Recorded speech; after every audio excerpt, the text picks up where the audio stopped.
बिस्मिल्लाहिर्रहमानिर्रहीम, अस्सलाम वालेकुम। विनर्स स्पोर्ट्स के साथ आपका मेज़बान शहजादा मोइन हाजिर। हम अपने प्रोग्राम में क्रिकेट, हॉकी, फुटबॉल और दीगर खेलों पर बात करते हैं और उसके साथ कोशिश करते हैं जो खेल ग्रास रूट लेवल पर खेले जाएं उसको अपने प्रोग्राम में डिस्कस करें। पाकिस्तान और न्यूजीलैंड क्रिकेट टीमों के दरमियान जो है दूसरा टेस्ट मैच इस वक्त नेशनल स्टेडियम कराची में जारी है। आज तीसरे रोज़ खेल का अख्ताम हुआ। पाकिस्तानी टीम ने 407 रन बनाए हैं और 9 खिलाड़ी पाकिस्तान की जानिब से आउट हो चुके हैं। सऊद शकील बड़ी ज़बरदस्त इनफॉर्म बैटिंग करते हुए दिखाई दे रहे हैं। उन्होंने बड़ी ज़बरदस्त इनिंग खेला और इस वक्त भी वो नॉट आउट विकेट पर मौजूद है। 124 रन सऊद शकील ने स्कोर किए हैं और उनके साथ देने के लिए इस वक्त इब्रार भी मौजूद है। अब को के 42 रन की लीड रह गई है न्यूजीलैंड क्रिकेट टीम की। अब देखना है कि कल सुबह जब इनिंग पाकिस्तानी टीम आगाज़ करेगी तो किस तरह सऊद शकील इस लीड को उतारने में कामयाब हो जाते हैं या पाकिस्तान खसारे में जाता हुआ दिखाई देगा पहले इनिंग के अंदर। इस सारे सूरत हाल पर बात करने के लिए हमारे साथ साथी स्पोर्ट्स एनालिस्ट इस टीम का हिस्सा रियाजुद्दीन साहब मौजूद है। उनके साथ साथ मौजूद है काशिफ फारूकी साहब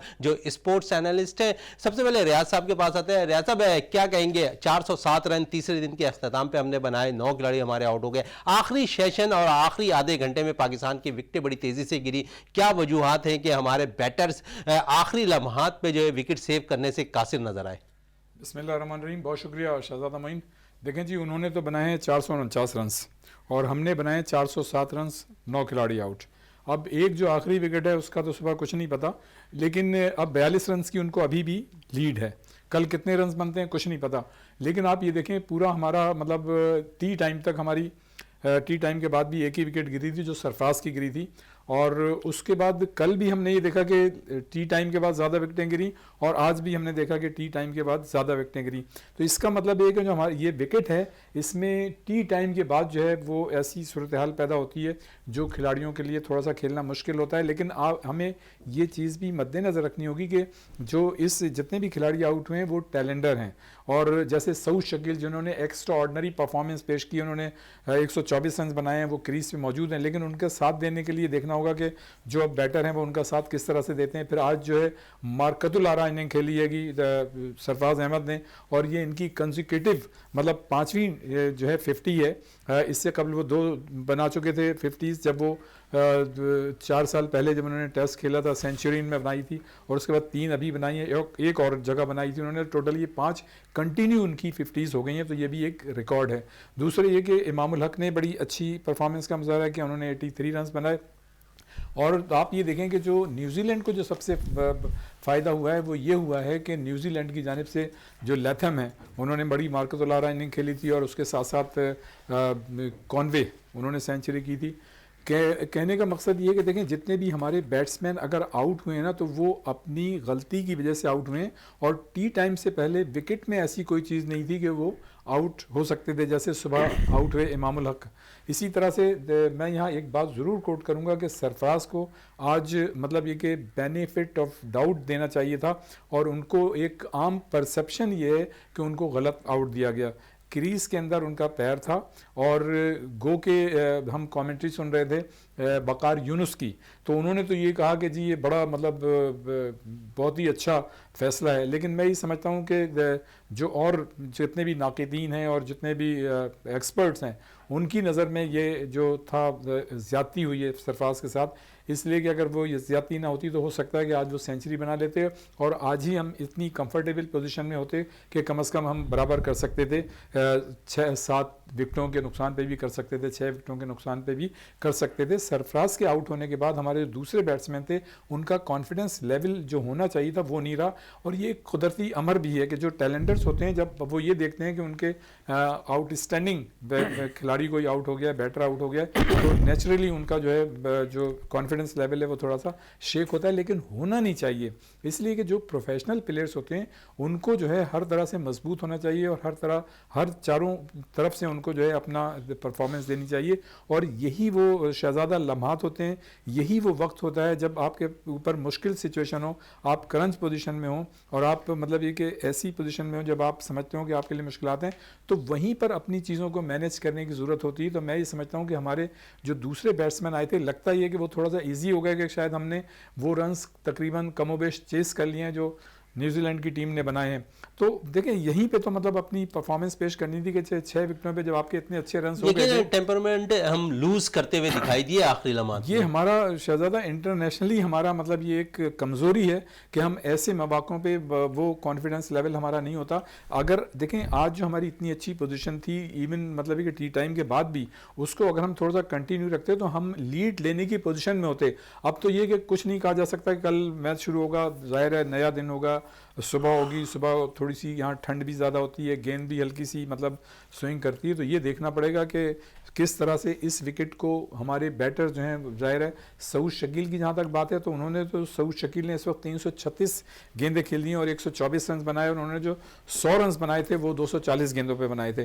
तो सऊद शकील तो अब इस पोजीशन पे आ गए हैं कि उनको यकीनन गेंद अच्छी दिखाई दे रही होगी। लेकिन जब भी कोई नया दिन शुरू होता है ना, तो चाहे एक बैट्समैन कितने भी रन बना ले, जब वो नई सुबह को आता है तो हालात बिल्कुल चेंज होते हैं। जैसे आपने देखा कि इमामुल हक ने मतलब अच्छे खासे रन बना लिए थे, लेकिन इत्तेफाक की बात ये हुई कि वो आते ही साथ सुबह जो एक्सपेक्टेशन उनसे कायम की जा रही थी कि यार वो सेंचुरी बनाएंगे, तो वो सेंचुरी नहीं बना सके। बिल्कुल तो मजीद भी बात करेंगे सऊद शकील के हवाले से। सऊद शकील के हवाले से काशिफ फारूकी से भी बात करते हैं। काशिफ फारूकी, हमने देखा कि 550 से जायद बॉल्स जो है सऊद शकील ने जो है डॉट खेले, इस पे क्या कहेंगे? 124 रन के पर इस वक्त क्रीज पे भी मौजूद है, आखिरी विकेट भी खेलती हुई दिखाई दे रही है पाकिस्तानी टीम की। तो क्या पाकिस्तान डिफेंस की तरफ जाता हुआ दिखाई जा रहा है, या रोल सऊद शकील के लिए दिया गया था कि आप जाके विकेट पे ठहरना है आपने? नहीं, कल के जैसे कि कल के उसमें यूसुफ ने अपने बयान में क्या है कि प्रेस कॉन्फ्रेंस में कि हर खिलाड़ी को अपने अपने हिसाब से नेचुरल खेलने को बोला है, और ये टेस्ट मैच का हुस्न होता है। अच्छा, नेचुरल की आप बात करें काशिफ फारूकी साहब, 42 बॉल्स के बाद उन्होंने अपना खाता खोला था, और फिर आज हमने देख लिया कि तकरीबन 550 से जायद डॉट बॉल्स उन्होंने खेले हैं। तो टेस्ट मैच के शायद ये हुस्न है? नहीं, देखिए टेस्ट मैच के यही हुस्न है। ये ऐसा नहीं है कि वनडे या T20 खेलने जा रहे हैं और जैसे इमामुल हक सुबह सुबह आते हैं, उन्होंने पहली बॉल पे पहला चौका मार के और फिर 1 रन लेकर फिर वो उसके बाद वो आउट हो गए। क्योंकि सुबह जो है ना स्विंग हो रही होती है, मूवमेंट। बिल्कुल रियाज भाई ने सही बोला है कि सुबह के टाइम में फास्ट बॉलर को शुरू के 4 या 5 ओवर जरा फास्ट बॉलर को बहुत ही फायदेमंद देती है, उसी में उनको वो करना है। हाँ, सऊद शकील की बात है कि उसने आप उसको तारीफ करनी चाहिए कि 5 टेस्ट मैच खेल चुका है, जिसमें से उसकी अभी ये तकरीबन 11वीं इनिंग है जिसमें 1 सेंचुरी और 5 निफ सेंचुरी करे। ये उसके लिए काबिल तारीफ है। जहां तक कि इमामुल हक ये सीनियर प्लेयर है, इनको भी सेंचुरी करना चाहिए था, और साथ साथ सरफराज अहमद इस दफा भी सेंचुरी। अच्छा, इमामुल हक बड़ा जल्दी अपना टेम्परमेंट खो देते हैं। हमने देखा कि वनडे में भी वो टेम्परमेंट खोते दिखाई दिए, टेस्ट मैच के अंदर भी टेम्परमेंट खोते हुए दिखाई दिए इमामुल हक।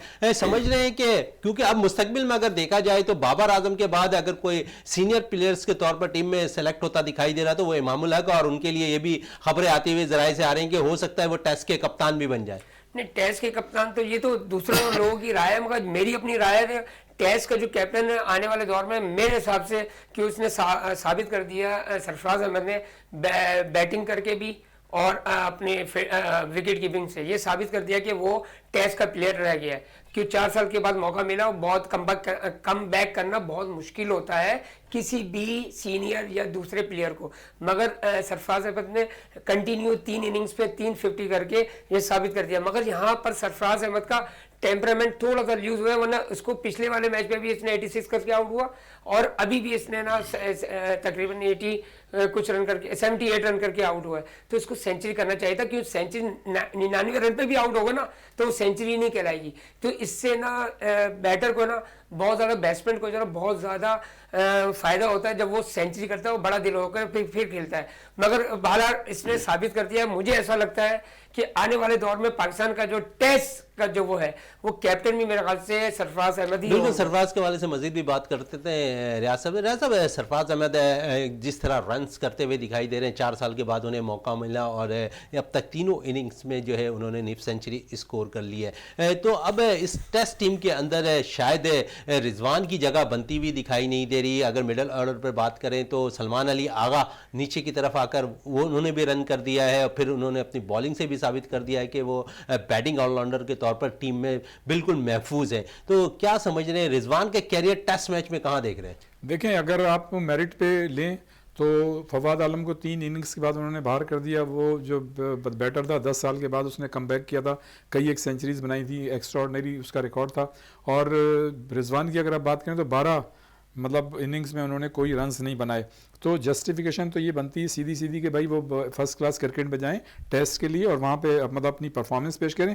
जिस तरह से सरफराज अहमद ने अपनी परफॉर्मेंस पेश की, आउटस्टैंडिंग कारकर्दगी दिखाई, तो वो भी मतलब कारकर्दगी दिखा के आए। बाकी रह गया वनडे के लिए और उसके लिए T20 के लिए, तो वो बिल्कुल रिजवान की वहाँ पे जगह बनती है। लेकिन टेस्ट मैच में मैं ये समझता हूँ कि जो परफॉर्मेंस दे दी है, जैसा आपने सऊद शकील की बात की, तो हम सऊद देखें अभी जो बात हो रही थी ना कि वो उन्होंने मतलब सुस्त खेली है, मैं ये समझता हूँ कि जो वक्त की नज़ाकत थी और जिस तरह से पाकिस्तान की टीम जो है बैकफुट पे चली गई थी और जिस तरह से हमारी मतलब ख़ास तौर से बाबर आजम जो 24 रन पे रन आउट हुए और जिस अंदाज से आउट हुए, अब उसमें गलती किसकी है, दोनों एक दूसरे पे अगर कह रहे हैं कि जी गलती उनकी है, इमामुल हक की है, या गलती इनकी है।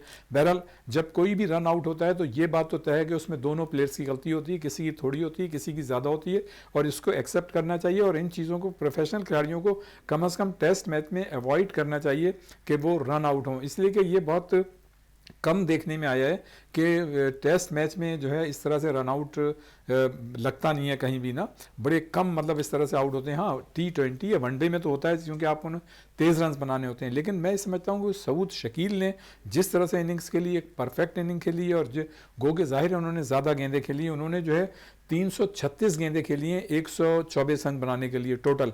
और वो आप जब ये डॉट बॉल का जिक्र कर रहे थे, कितनी डॉट बॉल उन्होंने खेली है, वो तो जाहिर है जब आप टेस्ट मैच खेलते हैं और जो सिचुएशन आपकी टीम की थी और जिस तरह से हमारे खिलाड़ी आउट हो गए थे और हमारे मतलब इतनी लीड न्यूजीलैंड की टीम को थी, तो उस वक्त तो मैं समझता हूँ कि बिल्कुल उन्होंने सही खेला। ये और बात है कि शुरू के 42 बॉल्स या क्या वो उसके बाद फिर उन्होंने जो है रन बनाने शुरू किए। लेकिन मैं ये समझता हूँ जिस इस्तेकामत के साथ खेलें, जिस मतलब है कि उन्होंने एक्सपर्टीज़ अपनी दिखाई है। आप देखें ना, जो अच्छे अच्छे बैट्समैन थे, जो रिकग्नाइज बैट्समैन थे, वो आउट हो गए। जैसे बाबर आजम आउट हो गए, इमामुल हक भी आउट हो गए अच्छा खेल के। उससे पहले हमारे क्या था सलमान आगा आउट हो गए। तो मतलब जब इस तरह के प्लेयर शुरू में आउट हो जाएं, तो जो सऊद शकील आए थे, जो उन्होंने किरदार अदा किया, मैं ये समझता हूँ कि बेहतरीन किरदार अदा करते हुए दिखाई दे रहे हैं। काशिफ फारूकी साहब, साबका टेस्ट क्रिकेटर इंजमामुल हक ने कल के मीडिया से बात की। उन्होंने कहा कि मुझे इस पिचेस के हवाले से समझ में नहीं आ रहा कि पाकिस्तानी क्यूरेटर किस तरह पिच बना रहे हैं। उसके साथ साथ उन्होंने सिलेक्शन पे भी सवालिया निशानात उठाते हुए दिखाई दे रहे हैं। वो कहते हैं कि इस टीम के अंदर जो है, टेस्ट टीम के अंदर ऑलराउंडर्स की तादाद बहुत ज़्यादा है। इस पे क्या कहेंगे आप? सर, सबसे पहले तो ये बता दूं कि जो आपको बताया ना, कल इन्होंने क्या नाम मोहम्मद यूसुफ ने जो बयान दिया है, उनको ऐसा बयान नहीं देना चाहिए था कि हमारे पास वो मिट्टी नहीं है, वो सैंड नहीं है जो पाकिस्तान में इस्तेमाल होती है। 20-30 का रेशियो है, 40-60 का रेशियो, ये उनको बोलना नहीं चाहिए। वजह कि उनके दौर में भी तो यही पिच बनती रही है। वकार यूनुस और जब वसीम अकरम बॉल करते थे, वो भी तो इस पे आउट करते थे। मगर बहरहाल ये पिच जरा थोड़ा तो बेहतर लग रही है। हो सकता है कि अभी कल का जो चौथा दिन सेशन स्टार्ट होगा पहला, उस पर कुछ रद्दबदल हो और पिच पे कुछ बिहेवियर नजर आए। और जहां तक आपकी इमामुल हक की बात है, इमामुल हक ने गोल का वो उन्होंने बैटिंग तो बहुत जबरदस्त की है, मगर ये अभी भी मैं यही कहता हूं कि उनको सेंचुरी करना चाहिए था इमामुल हक को भी, ताकि पाकिस्तान की टीम इसमें मजीद भी बात करेंगे। इस वक्त ब्रेक के लिए कहा जा रहा है, ब्रेक से वापस आते हैं तो गुफ्तगू को मजीद जारी रखते हैं।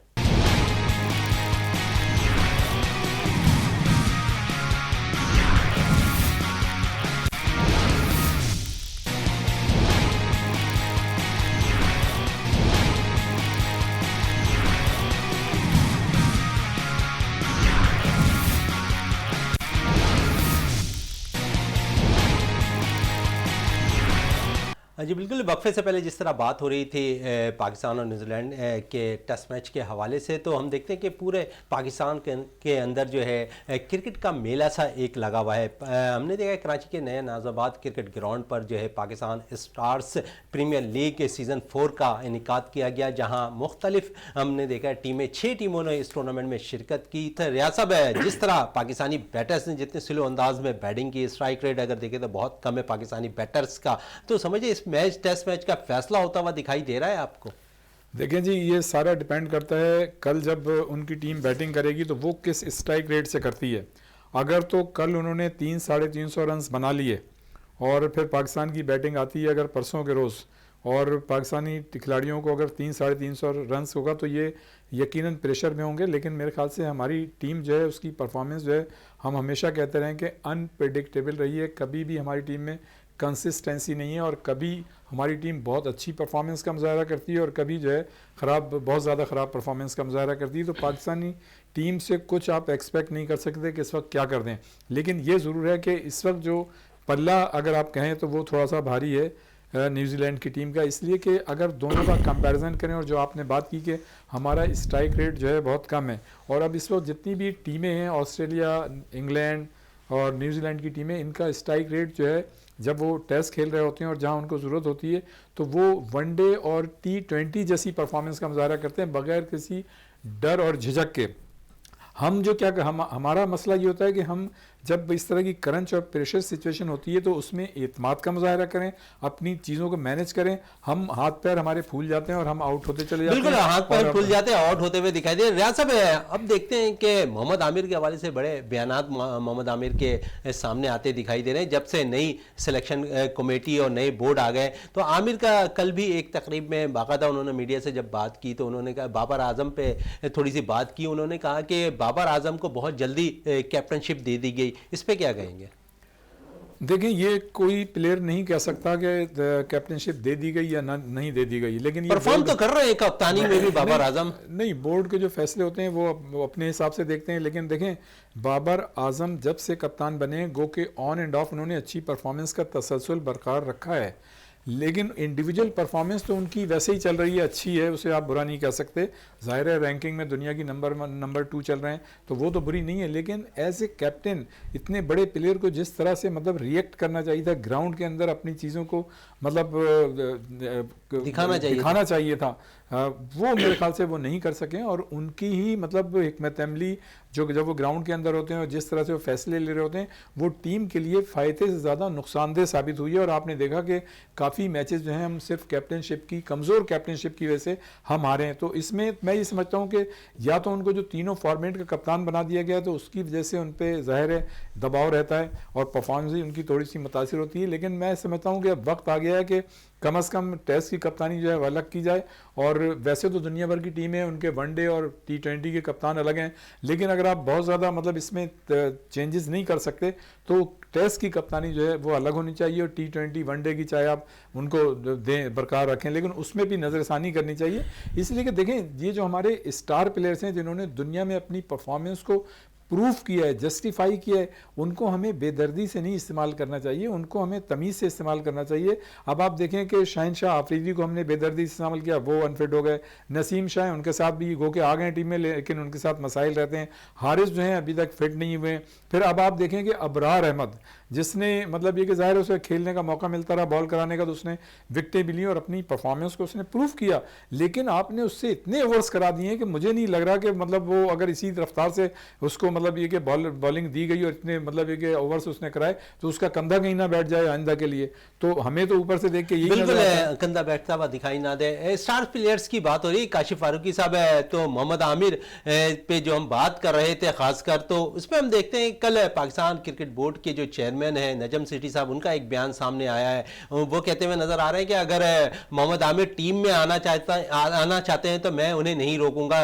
जाहिर है मोहम्मद आमिर मुख्तलिफ तर्ज की क्रिकेट, मुख्तलिफ तर्ज की जो है लीग भी दुनिया भर में खेलते हुए नजर आ रहे हैं, तो समझ रहे हैं कि मोहम्मद आमिर के रास्ते बिल्कुल इस वक्त जो है दरवाजे खुले हुए नजर आ रहे हैं पाकिस्तान क्रिकेट टीम के अंदर। नजम सेठी ने वैसे ट्वीट भी किया था और बहुत सारे आज के अखबार में भी छपा है कि उनको ग्रीन सिग्नल दे दिया गया है कि अगर वो परफॉर्मेंस गोए के परफॉर्मेंस देते हुए आए तो वो पाकिस्तान टीम के लिए अवेलेबल हो सकते हैं। हाँ, जहाँ तक अगर आप शहनशाह अफरीदी की बात करें, इसको वनडे मेरे ख्याल से इनको नहीं खिलाना चाहिए, अभी रेस्ट देना चाहिए। PSL से आए तो ज़्यादा बेहतर होगा शहनशाह, क्योंकि अगर आपने इनको डायरेक्ट ये तीनों वनडे खिला दिए और इस पर इंजरी हो गई तो ये इनका PSL भी चला जाएगा, आने वाला वर्ल्ड कप है वो भी चला जाएगा।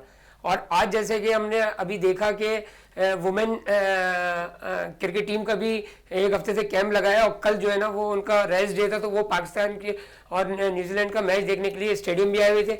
आज से फिर इनका कैंप लग गया है। वो कैंप जो है वो ऑस्ट्रेलिया में 3 वनडे और 3 T20 सीरीज है, और वनडे का जो है वो आईसीसी रैंकिंग के तौर पे है, वो शुमार होगा। फिर यहीं से ये वुमेन क्रिकेट टीम जो है ना यहीं से साउथ अफ्रीका चली जाएंगी वर्ल्ड कप खेलने के लिए, और पहला मैच जो है ना उनका इंडिया से। इंडिया से मैच खेलेंगे पाकिस्तान खवातीन टीम। रियाज साहब, बड़ी ज़बरदस्त बात काशिफ साहब कह रहे थे, लेकिन हम दूसरी तरफ अगर बात करें, मोहम्मद आमिर, बड़ा हॉट इशू इस वक्त चल रहा है मोहम्मद आमिर के हवाले से। मोहम्मद आमिर ने बाकायदा तौर पर रमीज़ राजा के सवालात के जवाबात भी दिए, और उनका यही कहना था कि रमीज़ राजा बहुत जल्दी बहुत अच्छे फैसले कर लेते हैं। उन्होंने कहा कि बहुत से इल्ज़ामात भी उन पर रमीज़ राजा ने लगाए हैं, तो इस पर क्या कहेंगे? और बड़े फैसले भी रमीज़ राजा ने कुछ अच्छे ज़रूर किए हैं, लेकिन नेगेटिव ज़्यादा नज़र आ रहे हैं चेयरमैनशिप जाने के बाद। देखें, चेयरमैनशिप जाने के बाद तो हमारा जो कल्चर है ना पाकिस्तान का, जो बेचारा चला जाता है तो उसको वो खराबी होता है, उसमें कोई अच्छाइयाँ नहीं होती। और नए आने वाले को ठीक है खुशामदीद करना चाहिए, लेकिन मतलब ये है कि जाने वाले के साथ इतनी ज़्यादती नहीं करनी चाहिए। देखिए, हमारे मुल्क का तो कल्चर ये कि जो हुकूमत आती है वो अपने मन पसंद शख्सियत को जो है वो बोर्ड का चेयरमैन बनाती है, मुख्तलिफ खेलों की फेडरेशनों में वो लेके आते हैं, तो ये हमारे मुल्क का कल्चर है। लेकिन मैं ये समझता हूँ कि रमीज़ राजा ने अपने दौर में मतलब अच्छे काम किए। देखें, उनके दौर में हमने आईसीसी के 2 मतलब फाइनल खेले, बिल्कुल ऐसे ये कोई छोटी बात नहीं है। फिर उन्होंने जो है जो आपके वेटरन्स क्रिकेटर से उनकी पेंशन में उन्होंने इजाफा किया। फिर ये कि इंग्लैंड और न्यूजीलैंड की टीमें जो चली गई थी उसको वो दोबारा बहुत जल्द लाने में कामयाब रहे। फिर उसके साथ साथ जो PSL आपके पाकिस्तान में हो रही थी, पहली मरतबा रमीज़ राजा के दौर में फ्रेंचाइज को सबसे ज़्यादा फ़ायदा हुआ, और जिनको नुकसान होता था वो उनको जो फ़ायदा हुआ तो वो तो बहुत ही ज़्यादा खुश थे, और जिनको होता था वो कम होता था, लेकिन इस दफ़े उन्हें ज़्यादा हुआ और जिनको नुकसान होता था उन्हें भी मतलब मिला। तो ये देखें, हर इंसान में अगर आप देखें, खैर वो तो PCB एक इदारा है और उसके वो हेड थे, लेकिन हर इंसान में अच्छाइयाँ भी होती हैं, बुराइयाँ भी होती हैं, और उसी तरह से कोशिश करता है। लेकिन इसमें तो रियाज साहब, लेकिन आमिर ने तो बड़ा बाकायदा तौर पर रमीज़ राजा को हिट किया है। उन्होंने कहा है कि शायद वो चैंपियनशिप लेने के बाद बहुत सी चीजें अपना आप फैसला करते दिखाई दिए। इस पे थोड़ी सी नाराजगी का इजहार जरूर किया मोहम्मद आमिर ने। मैं यही कह रहा हूँ कि हर शख्स में अच्छाइयाँ भी होती हैं, बुराइयाँ भी होती हैं। वो एक इदारे के सरबराह थे, उनको उसी तरह से लेके चलना चाहिए था। हाँ, जो मैंने आपको उनकी बातें बताई सही वो तो वो थी, ठीक है ना। और उसके साथ साथ देखें, ये एक परसेप्शन कायम हो गया था कि वो वन मैन शो कर रहे हैं, और यकीनन बात चीज़ों पे ऐसा होता भी आया, नज़र होता आया। और फिर ये कि जो उन्होंने आखिरी वक्त में जो मीडिया के हवाले से या बाज़ जर्नलिस्ट के हवाले से बात की, वो कम अज़ कम उनको नहीं कहनी चाहिए थी, उनके मर्तबे के मतलब मुनासबत से नहीं थी। मैं ये समझता हूँ कि जब इस तरह से किसी के साथ भी कोई चीज़ होती है तो वो मतलब फ्रस्ट्रेशन तो होती है। आपने देखा कि हमारे बड़े बड़े सरबराह जब इस मुल्क से मतलब है कि अगर अच्छी अच्छी पोस्टों पे से उनको हट गए या निकाला गया तो वो एक फ्रस्ट्रेशन होती है। वो तो ज़ाहिर है इंसान है, तो वो तो उसका इजहार करता है। तो रमीज़ राजा को मैं ये समझता हूँ कि वो एक पढ़े लिखे इंसान है, हम उनको बिल्कुल तस्लीम ये बात बाकायदा तौर पर मोहम्मद आमिर ने भी कही है। और वो ये कि देखें, इंटरनेशनल ज़ाहिर है कमेंटेटर हैं, दुनिया भर के जो बोर्ड के लोग हैं उनसे और जो क्रिकेटर से उनका इंटरेक्शन रहता है, और वो कमेंट्री भी करते रहे, ब्रॉडकास्टर हैं, तो उनमें मैं ये समझता था कि जब ये मौका आया था तो यकीनन फ्रस्ट्रेशन होती है, अपनी दिल के फफूंदे आदमी निकालता है, लेकिन थोड़ा सा उनको एग्रेसिव नहीं होना चाहिए था, और अपनी बात को थोड़ा सा अगर और सलीके से करते तो वो उनके मर्तबे को बिल्कुल। इस पर मजीद भी बात करेंगे, आमिर पे भी बात करेंगे, बाबर आजम पे भी बात करेंगे, और साथ साथ रमीज़ राजा पे भी बात करेंगे। इस वक्त ब्रेक के लिए कहा जा रहा है, ब्रेक से वापस आते हैं तो गुफ्तगू मजीद जारी रखते हैं।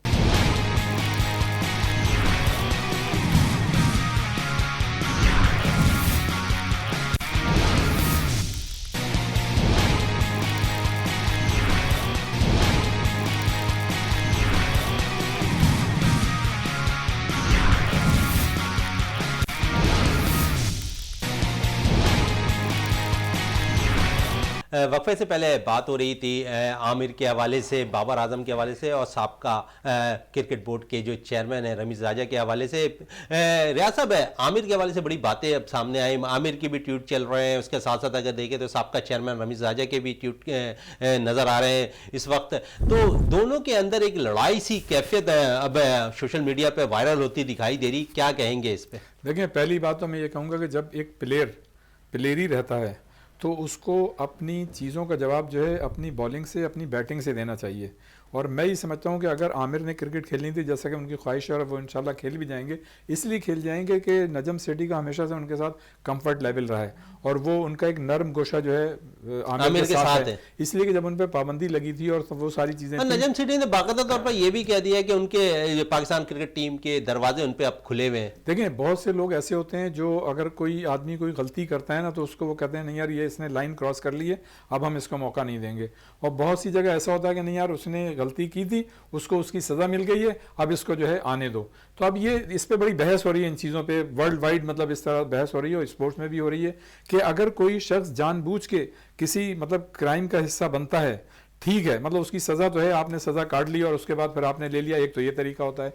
एक तरीका ये होता है कि कैटेगोरिकली एक लाइन खींच दी जाती है कि भाई इन लड़कों ने ये क्राइम किया और अब इनको जो है नहीं आने दिया जाएगा। तो रमीज राजा जो थे वो इस पॉलिसी पे और इस सोच की शख्सियत थे कि एक आदमी ने अगर क्राइम किया है तो इसको निशाने मतलब ये कि वो एग्जाम्पल बनाओ और ताकि हमारे दूसरे जो नौजवान हैं आने वाले वो इस क्राइम की तरफ नहीं जाएं। तो इससे तो एक चीज़ आपके सामने आती है कि वो जो है इस नेगेटिव एक्टिविटी को ख़त्म करने की उनकी मतलब एक उस सिलसिले पे काम कर रहे थे कि अगर किसी ने कोई मतलब गलत हरकत की है और वो किसी गलत हरकत में मुलविस हुआ है तो उसको नहीं आना चाहिए, ताकि एग्जाम्पल सेट हो आने वाले नौजवानों के लिए कि वो भी अगर जब क्रिकेट में आए तो अपना मुल्क का नाम बदनाम ना करें। बिल्कुल, रमीज राजा के हवाले से मजीद भी बात करेंगे आपसे। रियाज साहब, काशिफ भाई क्या कहेंगे? अब हम देखते हैं कि बाबर आजम बड़ी जबरदस्त फॉर्म में भी नजर आए। इस वक्त अगर टेस्ट रैंकिंग आईसीसी की देखें तो उस पर वो तीसरे नंबर पे चले गए, क्या कहेंगे इस पे?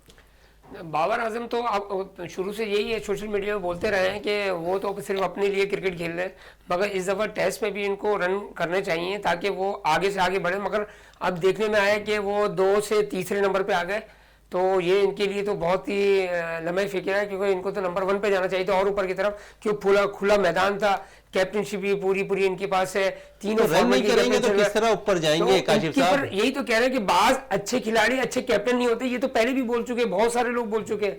जो अच्छा खिलाड़ी वो अच्छा कैप्टन नहीं हो सकता, जो अच्छा कैप्टन वो अच्छा मैनेजमेंट नहीं चला सकता। इस तरह की बातें तो पहले भी होती रही है, मगर इनके ऊपर थोड़ा सा बोर्ड चाहे तो इनके ऊपर थोड़ा सा रिलैक्सेशन देकर इनको T20 और वनडे का कैप्टन रखे और टेस्ट का कैप्टन किसी और को बनाए। तो मुझे जो नजर आ रहा है आने वाले दौर में, क्यों सरफराज अहमद ने अपने बल्ले से जवाब दे दिया है कि वो टेस्ट मैच के लिए एल भी है सर, और तो फैसले बड़े फैसले नहीं लिए जा सकते ना। उसने 4 साल इंतजार किया है और इसने साबित किया, इसने मुंह से कोई सोशल मीडिया में किसी के बारे में या किसी के लिए कोई नेगेटिव बात नहीं की। ये तो हमारे मीडिया वालों ने बहुत सारी चीजें कुछ नेगेटिव उठाई है, कुछ पॉजिटिव उठाई है, मगर उसने ये साबित कर दिया इन दोनों टेस्ट मैचों की 3 इनिंग में कि लगातार 350 करके ये साबित कर दिया, अपने बल्ले से जवाब दे दिया कि मैं भी हूं।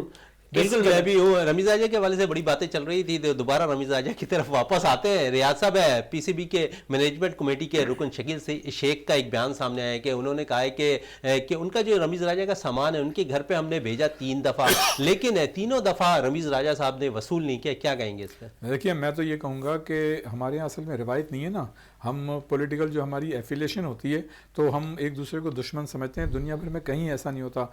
आपके सियासी इख्तलाफात या आपकी सियासी सोच अलग हो सकती है, लेकिन आपको किसी के साथ इस मामले में दुश्मनी में नहीं उतरना चाहिए। होना ये चाहिए था कि जब रमीज राजा चले गए थे उनको इज्जत से बुलाते, उनके साथ एक कप चाय पीते नजम सेठी साहब, और बाकायदा मतलब ये कि उनको ऑफ़र ज़रूर करते। वो ना आते तो एक अलग बात थी, उनको ऑफ़र करना चाहिए था और उनका सामान जो है इज्जत के साथ ऑफिस बुला के देना चाहिए था।